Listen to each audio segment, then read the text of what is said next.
electronic drums. They're quiet, they're portable, and they allow you to practice pretty much any time of day or any time of night. If you've already got your electronic drum kit at home, great. There's tons of information you're gonna learn in this video to help you get the most out of that kit and your time with Drumeo. If you're thinking of upgrading your kit, well, we've got lots of information here for you as well to help you make an informed and educated choice. And of course, if you're just starting out and you're looking to get your first electronic kit, well, we're gonna start there, and we're gonna start there right now.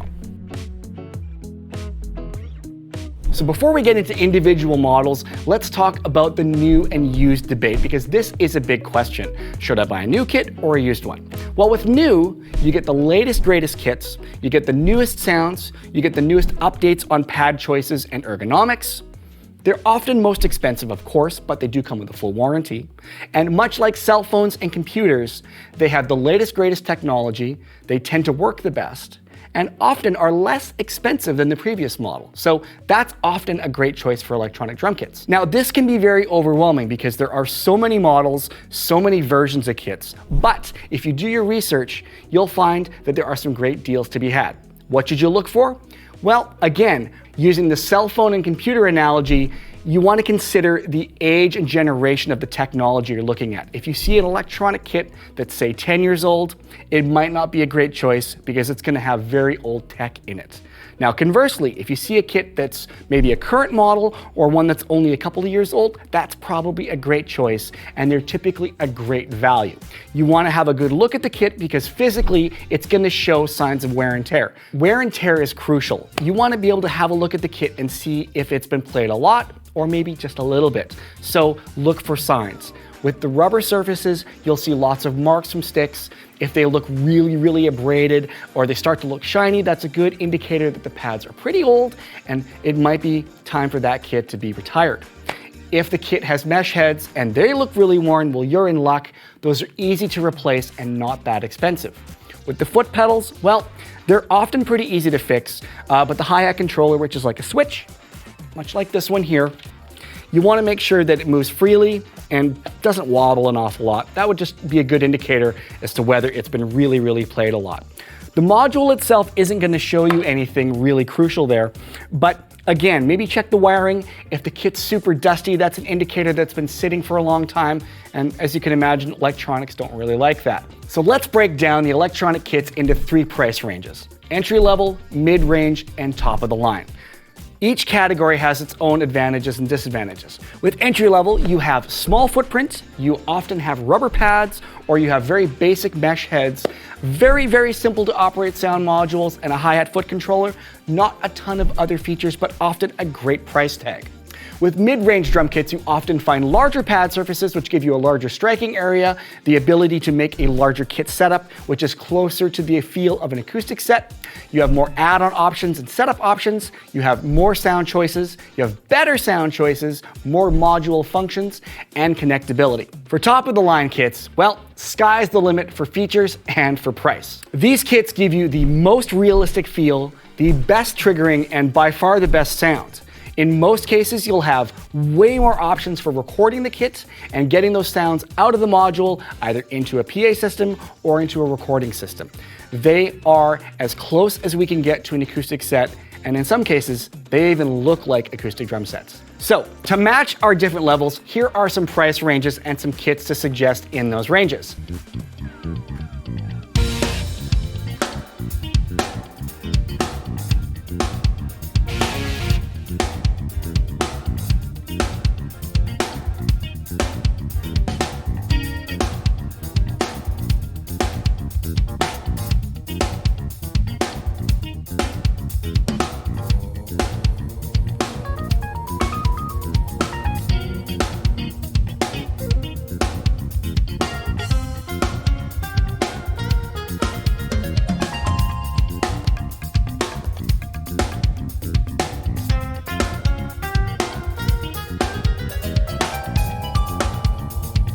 Every electronic drum kit does require some accessories to make it complete.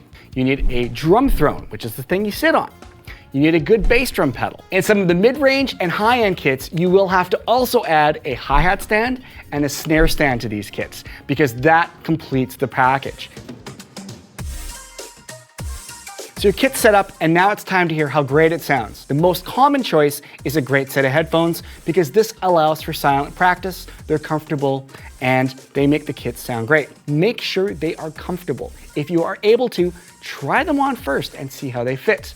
This is something you're going to want to wear for a while, so make sure they feel comfortable and don't push too hard on your head. The last thing you want to make sure that you're finding with your headphones is that they are a closed back design. Closed back headphones are great for isolating out that outside sound, so all you listen to is the sound that you're putting into the headphones, all that wonderful drumming goodness. All right, so headphones are cool, but they maybe don't look super duper cool. So there is another choice if you want something for silent practice. These little guys, these are called in-ear monitors, or they're known as IEMs. Now they don't look like much, but that's intentional because they go, well, in your ears. We use them all the time on Drumeo because they look nice and sleek, they sound great, we can wear them all the time, and they get the job done really, really well. So those are things you can use to hear your kits, right? Here's a list of a couple things that you shouldn't use. AirPods don't work well with electronic drum sets. Anything Bluetooth connected, even if your electronic kit has Bluetooth connectability, it will not work in this situation because there's a thing called latency, which is the delay of the audio transferring from the unit to your AirPods. Ain't gonna work, you're gonna hate it, so don't even think of that. Inexpensive headphones that came with your cell phone or with your media player or your tablet, they're just not gonna sound very good. Go for the gusto, get yourself a good set of headphones. Trust me, it's worth it. One last thing to look out for is if the cable on the headphones or in-ears you're looking at has a microphone built in, chances are those will not work with your electronic drum set. Those inline microphones are designed to work with your cell phone or laptop. That extra ring on the jack renders those headphones incompatible with your electronic drums. So keep it simple and go with something without a microphone. But we should also talk about speakers so you can take your sound to the stage and let others hear what you're working on. An electronic drum kit needs something that can support the full range of audio and have the power behind it to do so. It's not about volume, it's about support. Like this right here. This is a bass amp, right?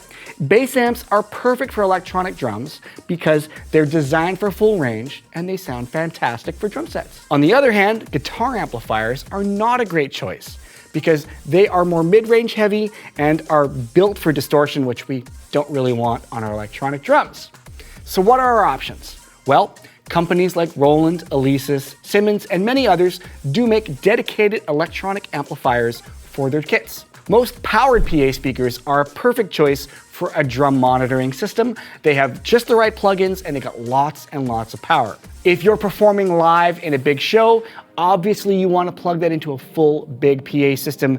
The bigger and badder that PA is, the bigger and badder your drums are going to sound. So if the band is discussing what PA to buy for your electronic drums, make sure they spend good money and get big subwoofers, really nice mid-range speakers, and really brilliant sounding treble. Something we don't ever really talk about is where in your house should you set up your electronic drum kit. Now there's actually good and bad places, especially if you live in a condo or a townhouse or any place where you're sharing walls with others. In fact, even your family members, this could be some good advice. So first of all, try and find a nice cozy place like we did here. This is my living room, maybe. But most importantly, the floor that it's on. If you're in a multiple person dwelling, you want to find some place where the kit can't vibrate through the house. It's not the sound of the kit that usually annoys everybody, not this.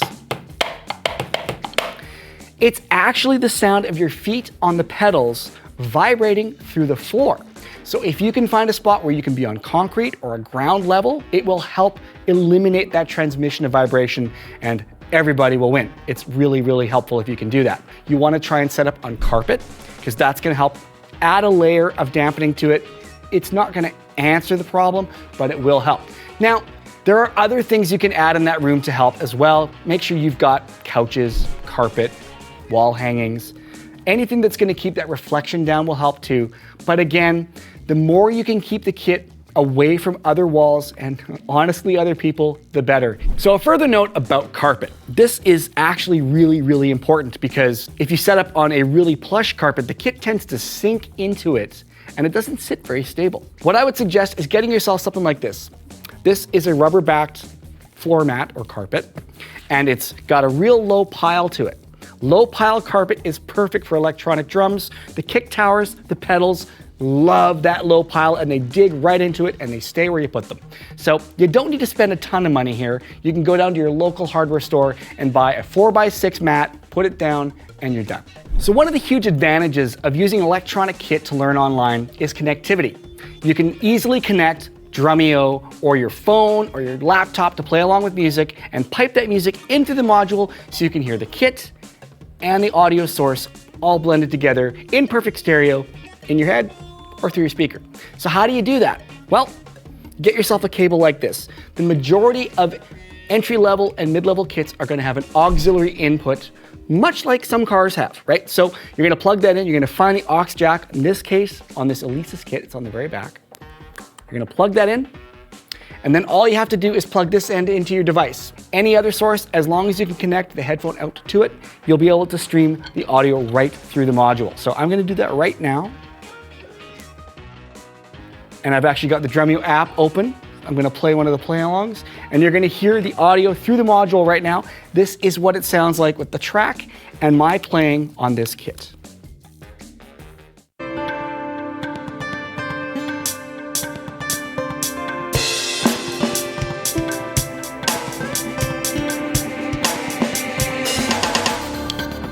It's just that simple. Volume control in this case, on this particular setup, there's not even a volume control for the auxiliary input here. It's all done through my device. Every kit's going to vary a little bit different here. Some have a separate volume control for that auxiliary input. Some of you are going to have kits that are going to be Bluetooth compatible. So how do you do that? Well, it's just the same as connecting your phone to any other Bluetooth device. That's only going to stream the audio from your device to the unit. It doesn't go the other way. So you're still going to monitor through the module with your headphones or your speaker, but that's another great way of connecting, and that way there's no cable involved. So Bluetooth or auxiliary input is the best way to get the audio so you can hear yourself and your lessons at the same time. So this next tip is super important when you're learning online. You need to be able to see the device that's got all the lessons on it. You can use your phone a lot of the times when you're doing play-alongs, that sort of thing, but if you need to read the sheet music or get a really good view of the video that you're watching, you're going to want a larger surface to see it on. A lot of folks will use a laptop for this. Make sure you can get that laptop close to you.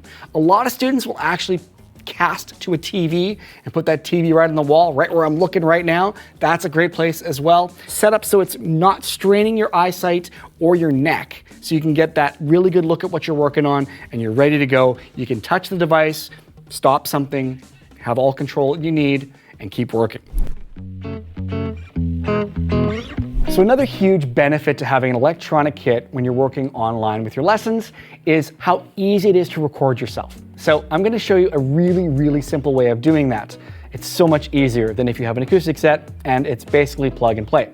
All you need is an audio interface, much like this little guy here. This is a Behringer UCA 222. Doesn't have to be this one. This just happened to be the least expensive one I could find. They're about 40 bucks. All you need, and this is really important, is one that's called class compliant. So when you order an interface for your kit, it has to be class compliant. What that means is it will plug into your phone or your tablet or your laptop. It should just go. In some cases with some devices, yes, you may have to select it as your audio interface, but in most cases, like I'm going to show you right now, you just got to plug it in. So I've got my tablet all set up all funky here, you'll notice, and I've got my little dongle because of course this is an old iPad and it's Lightning. So it's USB into Lightning, really easy. Then all I got to do is plug it in here as gracefully as possible. There we go. And that's that. So now obviously I have to connect the electronic kit to this. This is an RCA input device. Yours may have 1/4-inch inputs or XLR inputs, but it's really simple. You just need to run whatever the main output from your electronic kit is, usually 1/4-inch, into here. So that's what we're going to do right now. Okay, so I've got that plugged into my tablet there and good to go. If I unsleep my tablet, you'll see that the little red light's going to come on. There we go. So that shows me that it's on. So I want to film myself playing. So what am I going to do? I'm going to go to my camera. I'm going to go to video, and I'm going to monitor. Now, because of how we're capturing this today, I'm going to actually monitor out of the interface. This actually has a little headphone jack on it, and I can monitor it from here. Oh, look at that. You can see me here. And this is great for those anonymous videos, right? You can't see that it's me. So I'm gonna record, and I'm gonna press play over here.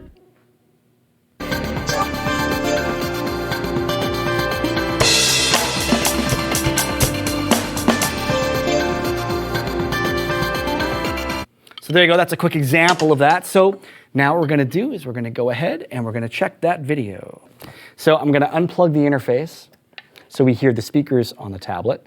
I'm gonna go here, which is where that video is saved. There's that video. So all I gotta do here is turn the volume on and press play and check it out. You're gonna hear the track I played to and the drums.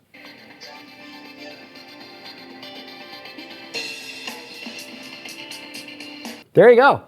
That was super duper easy, very inexpensive, and gives you the ability to take part in anything you want to in our community. Even if you just want to use it to capture and keep track of your own practice routines, that's an excellent thing to do and couldn't be easier. So that's electronic drums for drummies.